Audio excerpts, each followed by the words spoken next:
He started out last Wednesday in Moscow, where he typically lives and works, for Russia Today. And on Wednesday, he flew to Arizona.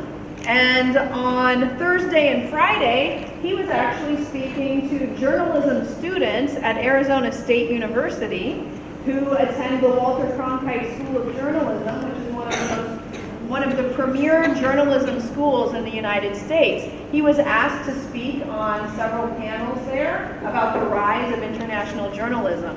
So he's a guy who's in demand worldwide, and we're really lucky to have him. So after his presentations and his panel discussions on Friday, then he hopped on a plane Saturday, and he flew in, and guess what time he got in last night?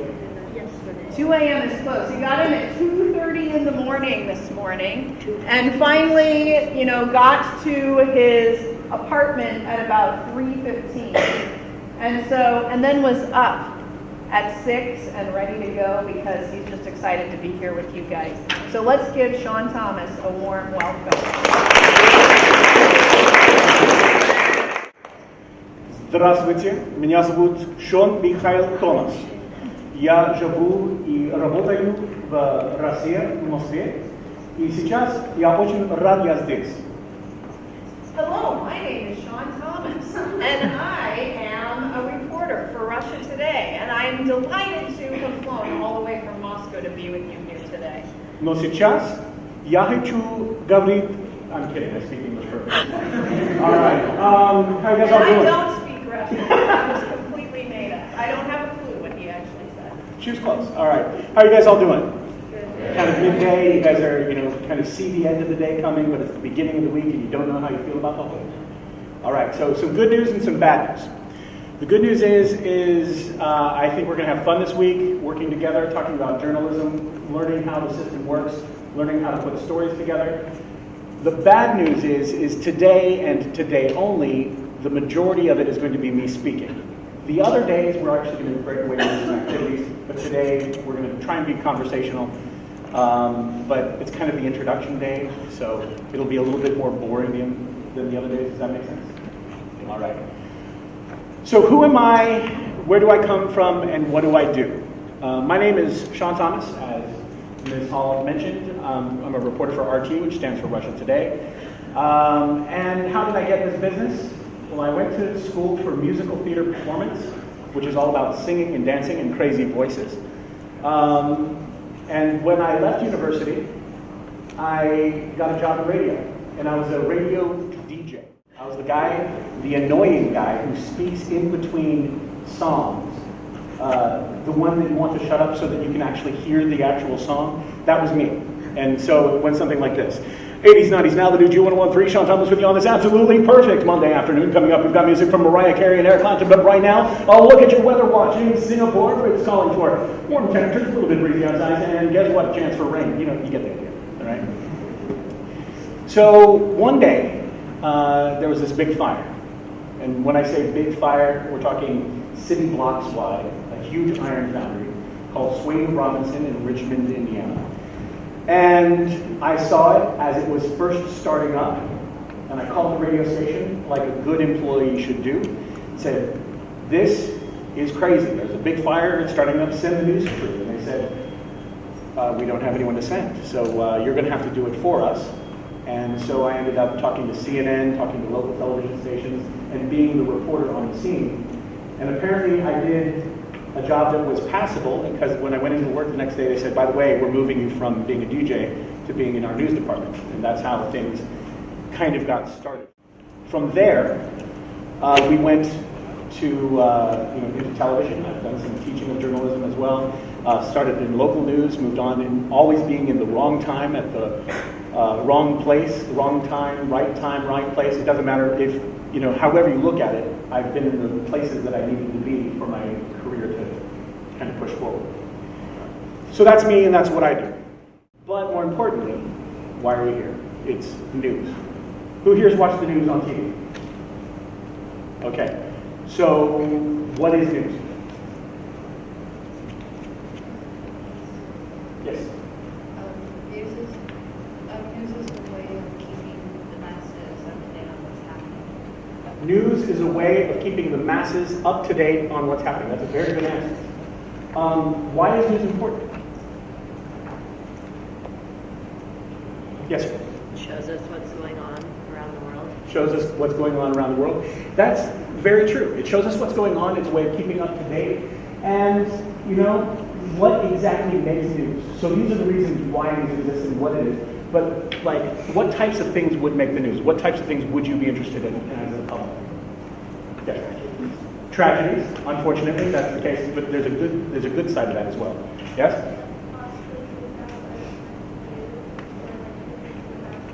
Possibly things that affect you or the people around you. That's very important. Like, let's say a typhoon was bearing down on Singapore. You'd want to know about it, right? And you'd want to know what you need to do to stay safe. And you want to know that information from people who you trust, right? What other kinds of things do you want to know about? Where? You want to know about the economy? Why would you want to know about it? Because the economy involves money and you can't really buy anything or sell anything. Society will basically collapse without the economy because of money. The economy is about money, and society would basically collapse without money. In fact, very recently in the news, there was this whole deal about will the United States government, default on its debts, and everyone's thinking, is this an American issue? Is this a global issue? What happens if the United States defaults on its debt? It's going to affect things over here in Singapore. I'm sure there are government workers, embassy families who are affected by this. So stuff that happens in the news affects people around the world, and it's our job to tell you about that. So, those are the kinds of things that make news. How do you think we get news? Don't everybody talk at once. Yes, ma'am. Eyewitnesses, first-hand accounts. Very good. News companies send. News companies send, like, we have these things called wire companies, which are like Reuters, AP, Associated Press, and their only job is to monitor things that happen around the world and send it to news agencies, so that's very good. How else do we get news? How do we find news? Yeah. The internet, very good. It's a very good source. Primary sources, which are the eyewitness accounts. All right.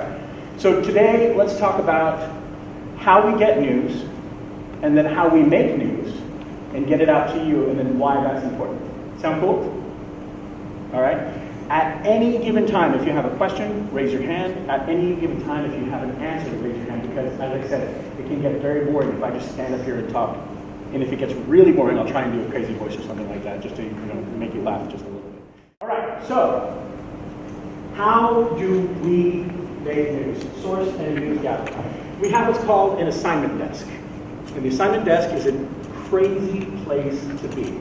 I've worked the assignment desk at parts of my career. But who here knows what a news scanner is? I know it's kind of an outdated piece of technology for us, but in news it's still very important. Okay, so police departments, emergency departments, they still use radios to talk to each other, right? A scanner is something that scans, as you might expect, all of the frequencies of all of the different emergency channels. And when someone starts talking on one of those channels, it picks it up so that we can listen to it. So we have this place called the assignment desk, and the assignment editor sits up there and listens to 4 or 5 police scanners all going at the same time. They have their internet open with 35 different web browsers or 35 different tabs so that they can follow what's happening in the news. They have phones, often 3 or 4 phone lines that are all coming in at the same time. They have eyewitness accounts, they have emails, they have all sorts of things. They have every channel of every news agency, local and international, all on different TVs around them.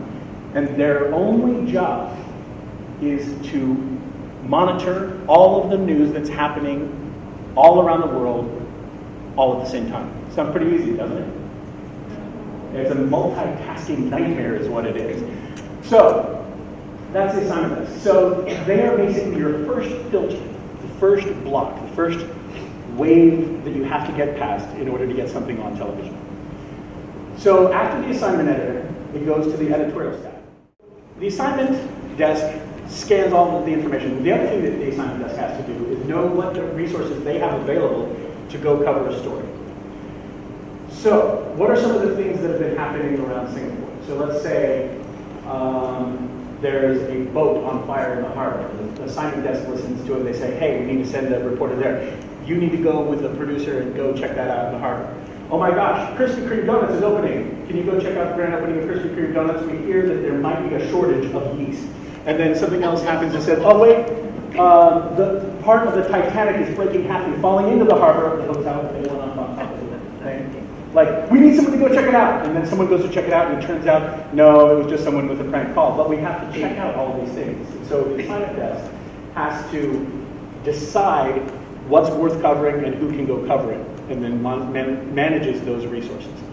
The next step is the editorial side of things, where the producers say, okay, we want this story, we want this story, we want to do a whole expose on this story, and they pick and choose what happens, and then they send their people out into the field. And that's when, let's use the Krispy Kreme. The Krispy Kreme idea is okay, so, who here likes donuts? Rock on. So Krispy Kreme just opened in Singapore, right? How did you hear about it? Friends saw it, you actually saw the Krispy Kreme place? Did it generate interest? Were you like, Krispy Kreme, I wonder when that's going to open? Did anyone hear anything on the radio about it or see anything in the news about it? No? Interesting, because they didn't have a good story, they didn't have a good scoop. What kinds of things do you want to know from a news story? If I were to go cover the Krispy Kreme story, take just a second, talk to the person next to you, and kind of come up with ideas, things that you think would be important for me to cover, or for you to cover, if you were actually going out there to cover the Krispy Kreme story. So just take a couple seconds, talk to each other, and then we come back.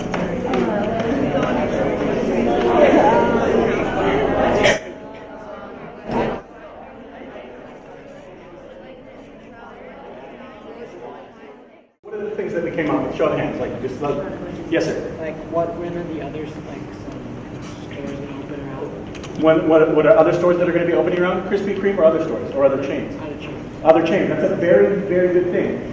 And one of the reasons why that's a good angle to cover, if you will, and we'll talk more about angles tomorrow, is because that has a lot to do with the economy. From that one angle, you can say, is Krispy Kreme bringing significant amount of jobs to Singapore? Is Krispy Kreme going to bring a significant amount of money into the economy? Are other stores going to come? Like, now that Krispy Kreme's here, is there going to be like a whole new rush? Like, is Five Guys going to come in from the East Coast? Or is In-N-Out deciding they're going to do a whole Singapore expose, okay? So these are good ways, these are good indicators as what's going to happen in the future of the economy here in Singapore. So that's a good one. What's another one? Yes, sir. Where will it be? What are the locations? And why is it going to be there, right? Cool. What else? Speak up just a little bit. Interested in facts, like what is Krispy Kreme? Like those types of facts? Interesting facts, like the first Krispy Kreme donut was eaten in Atlanta, Georgia, and I'm making this up, so don't run me down on that. Anything else? Like, are the lines long? Are the lines long? Because when Krispy Kreme or places like that open, the lines usually are pretty long, yeah. Will there be a shortage of donuts? Will there be a shortage of donuts? A donut shortage. That's cool. If I show up at a Krispy Kreme on any given day, you can bet there will be a shortage of donuts for everybody else. So these are good angles and good ideas. What about elements of the story? Think about when you see a news story on television, what are the things that you see? Who are the people that are talking? What elements and why would we need them? Just take a second, talk to your friends, discuss amongst yourselves, and then we'll come back to each other.